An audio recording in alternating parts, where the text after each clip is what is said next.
Hi, everyone. I'm Jenny Robertson, founder of the On Purpose Woman Global Community and founder and publisher of On Purpose Woman magazine. I'm here to share the speaker portion of our Connections Over Coffee gathering of the On Purpose Woman Global Community.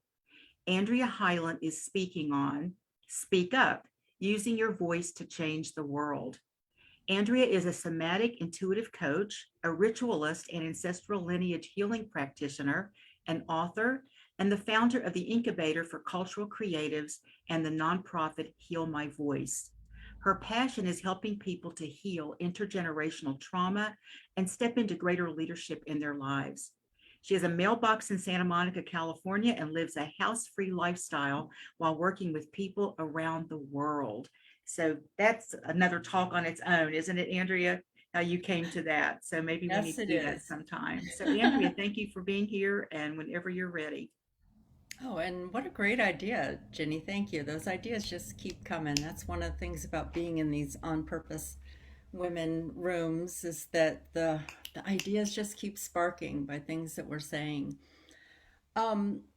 This is, in some ways, I feel like the title I could have written Speak Up Using Your Voice to Impact the World.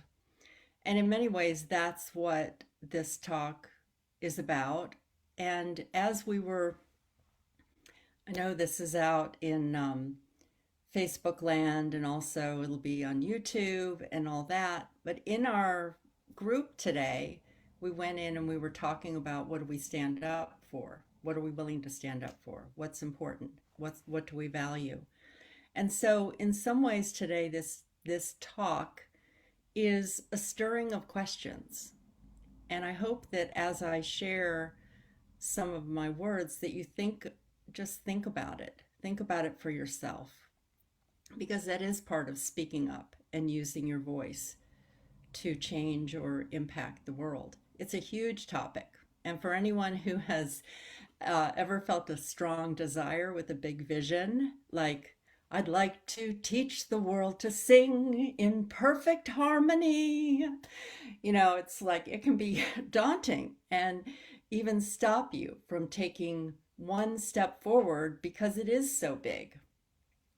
So, in some ways, I'm going to approach this with questions for you to think about, and also the perspective of working with clients who got stuck because their vision seemed so daunting that it stopped them from moving forward.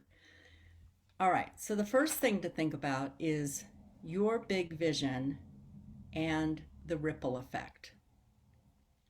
So I've had clients who've received inner guidance and an inner knowing that they're here to reach 10,000, 100,000, even 1 million people.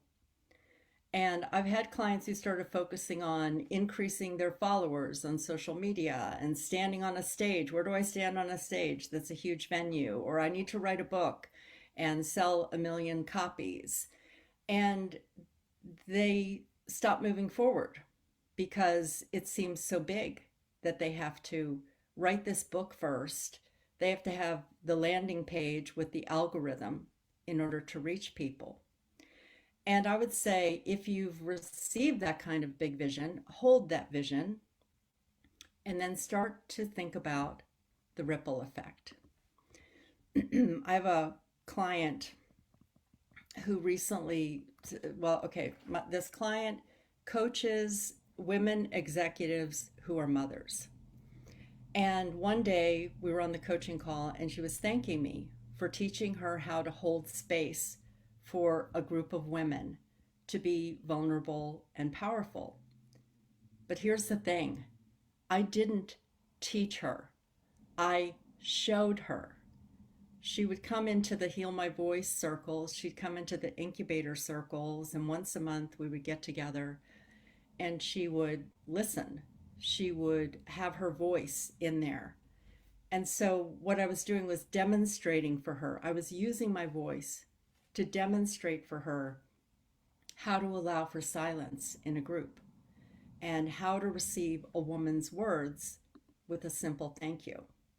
And so she saw it over and over again, and she was a participant in that. And now she's teaching women in coaching circles who are executives at their company, and they're teaching employees in planning meetings by holding space with a different kind of leadership. These women are impacting their children who are growing up with someone who's learned how to hold space for them. And if you can just think about that ripple effect that started in a coaching call with someone who then sat in a group of 20 women who now hold space for women in small circles, and those women are touching their employees, and those employees learned from her and are touching. How many people from that one coaching, that one circle of women? And so I want you, as you're thinking about your big vision, to keep in mind that yes, you're going to touch 10,000 and even a million people. Think how touching that one person creates this ripple effect in the world. And something happened this week. I was clearing stuff. I try to do that regularly, but I came across a letter that a young woman wrote to me back in 2010. She had followed my daughter and me on our Jonas Brothers journey. For many of you know, we went to 45 Jonas Brothers concerts one summer, and I wrote a blog. And I wasn't just writing about the Jonas Brothers, I was writing about things I was learning by meeting people in community. Where some of my frustrations were, what were the challenges that I was sharing. And she wrote to thank me for inspiring her. And I kept that letter because I thought, how many people do we touch in simple conversations, or in sharing a blog, or in doing a Facebook Live, and we don't even know the impact it's had on that person? I mean, I can see the faces in the Zoom space today, and then so I know how many people are here, and then I could go look at YouTube and see how many people listened to this talk or how many watched on Facebook Live. But what I don't know is how many people are touched by the title of the talk and how the words will encourage them to speak up just by reading the title. And so I say that for you to understand this impact that you have to change and impact the world with the words that you use, with the people who you speak to, and that, yes, you see yourself touching, impacting a million people, and focus on the person who's right in front of you. Something else to think about is the question I was inviting this group to think about before I started talking today. Know what you stand for and what you are willing to stand up for, even if it might make other people uncomfortable. Because what you speak into the world, what you share, what you tolerate, what you acquiesce to is what actually creates the world around you. Now, this might be something about your personal story or a topic that you're passionate about, something you're drawn to speak or teach or express in some other form of creativity. And something to keep in mind that and this is a place I've also seen myself hold back or other women hold back, when you speak, there will be comments of praise and criticism that come back to you. And some people will idolize you and they will put you on a pedestal of perfection around something. And some people will try to gaslight your experience and tell you that you're wrong. And so something to keep in mind, I heard Lee Harris speak these words today. He said, knowing when it's the right time to do something or say something. So part of knowing what you stand for helps you determine this connection that you have to that material, when it's time to speak up or when it's time to listen. And he also said holding ideas and letting them deepen. When the second empowered, it's funny, I'd forgotten about this, but as I just read his words, it reminded me when the second Heal My Voice book came out, Empowered Voices, I was on radio shows and I was just sharing an empowered voice knows when to listen. An empowered voice knows when to speak. An empowered voice knows when to stand on the mountaintop and shout your message. And so holding ideas and letting them deepen. Another question to reflect on that's within this category of knowing what you stand for is just asking yourself if you're living your life with or in congruence with the message you're putting into the world. And there's this balance around that, because honestly, whatever I don't know, I've seen this with other people, but I definitely feel it for myself. Whatever I'm drawn to speak about or teach or coach others, I'm usually a few steps ahead of the person I'm coaching. Like that's it. So the fact that you don't know everything or you feel like a fraud or an imposter or, as long as, that it can hold you back because like, oh, I don't know everything about this. No, you just need to be a few steps ahead. And you need to understand what is your message, at least in this moment, and continue to grow yourself and claim it and stand in it. So focus on that. Focus on where it's taking you next. All right, so these next two are related. I'll start with receiving support in community. Now, community can be working with a coach, community can be small group gatherings, community can be a large Facebook group.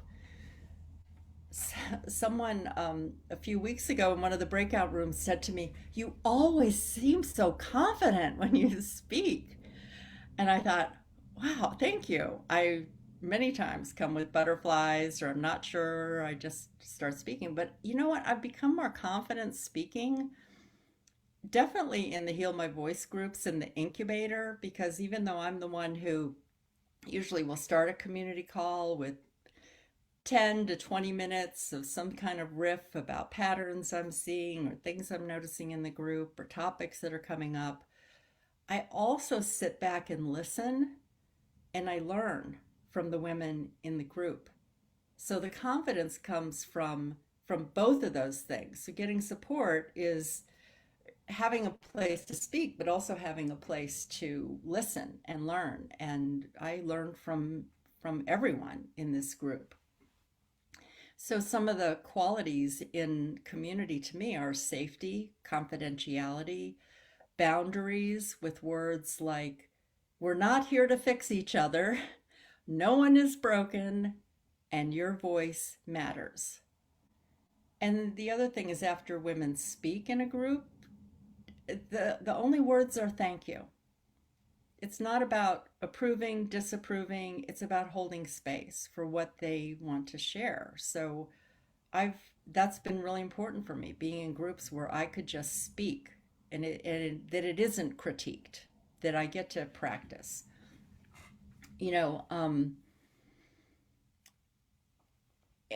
Or I wrote this other note about how sometimes in a group, which I think is great, is that you say thank you, and then the next woman speaks and she says, well, when Shelley talked about her husband, it reminded me of a moment when. So you're not approving or disapproving of Shelley, you're actually showing how it inspired you to have this other thought that you want to share about. And that's a way of forming connection also in groups.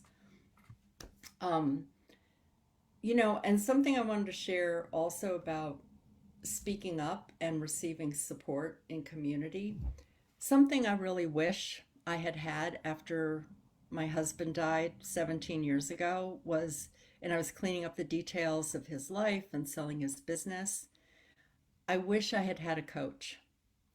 Instead, I saw a therapist and we were focused on grief, which there's nothing wrong with going to a grief therapist. It can be really important.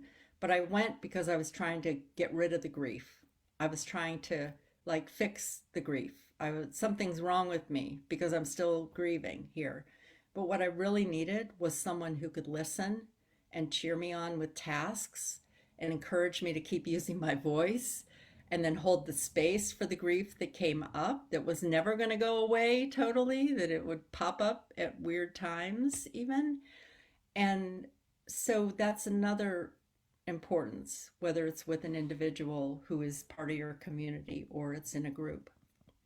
But the thing that I wanted to connect this with is the finding places to practice using your voice, which can be in community.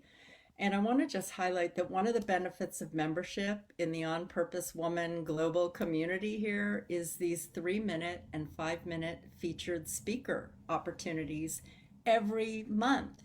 It's like a perfect example of where to practice speaking, where to even see your impact or how it feels to speak things. And I've used the opportunities in different ways. There have been times where I just, okay, I'm going to talk about my business for 5 minutes and I just ramble in a sense. I just like riff about it, like what's on my mind about it. And it's just a way to see what comes out of my mouth. That can be a way to practice. And then but it also can be random things, like coming on and talking for 5 minutes about things that have inspired me, like the neighbor who brought over a pie for my daughter on the first day of returning back to work after her she has a 3-month-old son, and it's like the neighbor shows up with the pie to celebrate her, and my son-in-law planting trees and his care and watching the bees and the hummingbirds that are coming around. Or a stranger, just talking for 5 minutes about the stranger who told me about a struggle she was having in life. And as we waited in a long line at the grocery store, 5-minute talks can be just a way to express something that's on your mind, something that you've experienced. And you never know how it's going to impact someone else, how it's going to change someone else's perspective. And again, it's not, yeah, I think I'm going to stick with the word impact because that's really what it's about for me. Using my voice, speaking up about things that touch me, inspire me, bring up feelings of joy or anger. And sometimes I write a 5-minute talk and I practice it over and over again to feel in the flow with something I want to express, or I use bullet points to keep me on track. Last week I did a talk where I tied in my love of playing Wordle, this word game, with the Incubator group, and that is starting on October 1st. And finding connections, speaking about these random things, it builds relationship in community to let people get to know you also using your voice. And finding a place, it's important to understand that practicing, making mistakes, noticing how I feel when I give each talk, feeling safe to express myself in this warm, loving, encouraging space. It builds a muscle. And that's the reason for doing it. It builds a muscle for you to speak. So the last thing I wanted to highlight was managing your energy and regulating your nervous system. So let's return to this idea of when you speak, there will be comments of praise and criticism that come back to you. Some people will idolize you, and some people will try to gaslight your experience. There are these extremes. Sometimes people will listen and it'll open up questions that they have, or it will get them to think about something, or it'll even help them to say, this is what I believe, or I believe the same thing you do, or I believe something totally different. It's like this, all these things can come out of it. But one of the things for speaking up is doing things that make you uncomfortable and learning what your limits are. Learning what your, as Christy's talking about human design today, it's like knowing what your energy is, knowing how to regulate your nervous system and not trying to be like someone else, be who you are with that. I was thinking as I was putting this talk together about when I went to an insight seminar in 1989. And one of the exercises was on the last day was to go out in the world and stretch something. And that's the difference. It's the difference between doing something uncomfortable that puts you into panic versus it stretches you, like, oh, it's a little bit partly exciting, partly fear, but you still have that connection to yourself. So I was walking around. I didn't know what I was going to do for a stretch, but I walked down to the inner harbor with a bunch of people, and then we all went into different places. And I went into a store and I bought something. And when I turned to walk out of the store, I realized I don't want this. I want to return it. And I realized that was my stretch because I do not like to return things. I'm very uncomfortable returning things. Some people just, it's not a big deal, but it's always to me, it's like it takes a breath. I have to do it. So I turned right back to the person and I said, oh, there goes my light. That's not what I said. I said, I want to return this. And he just looked at me like, what? Like, you crazy woman, you just bought this thing. And I said, yeah, you know what? I just decided I don't want it. And I went through the process of getting my money back. So it can be something like that might seem silly, and somebody else listens to me, you're like, that's not me at all. But it can be posting something on Facebook, sitting with some of the critical comments, noticing how much of that you can do and where that's not good for you, understanding where you need to step away from something, where it's not time to use your voice and you need to build your muscle a little bit more about it, or find a group of people who can support you with that.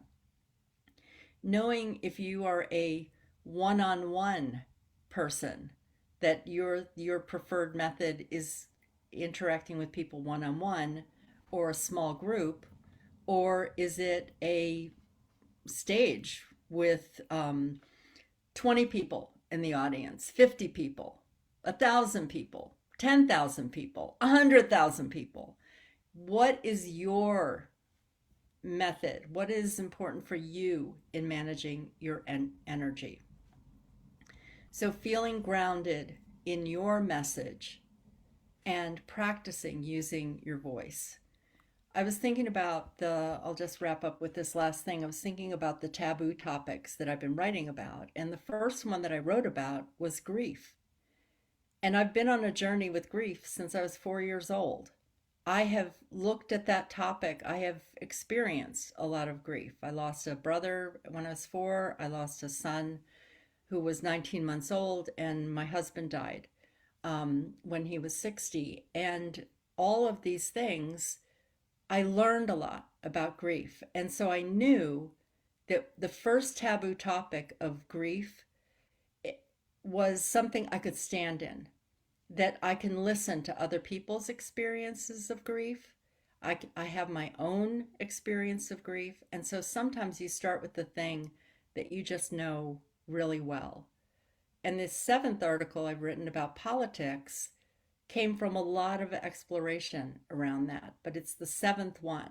And I felt ready. I could write about it. And I could write about it actually in a softer way than I would have a year ago when I started doing the topics. So just as a reminder, the topics I was talking about today, your big vision and the ripple effect, know what you stand for, receiving support and community, finding places to practice using your voice, and then managing your energy and regulating your nervous system. So thank you all for listening, and thanks, Jenny, once again for the opportunity. Thank you. Everybody unmute yourself so Andrea can hear our cheers and applause, please. So here we go. Yay, Andrea. Yay. Thank you, Andrea. That was really beautiful, and some things I needed to be reminded of. I appreciate that. You always bring something really special when you speak, whether it's for 5 minutes or for 25 minutes. So thank you. And I want to thank anyone who's watching this, either the live or the replay. If you'd like to join us for one of our 11 free Zoom gatherings a month or an in-person in Richmond, Virginia or Charlottesville, Virginia, comment below and I'll tell you how you can do that. Or you can also go to my website, opwgc.com, and find out all about our community.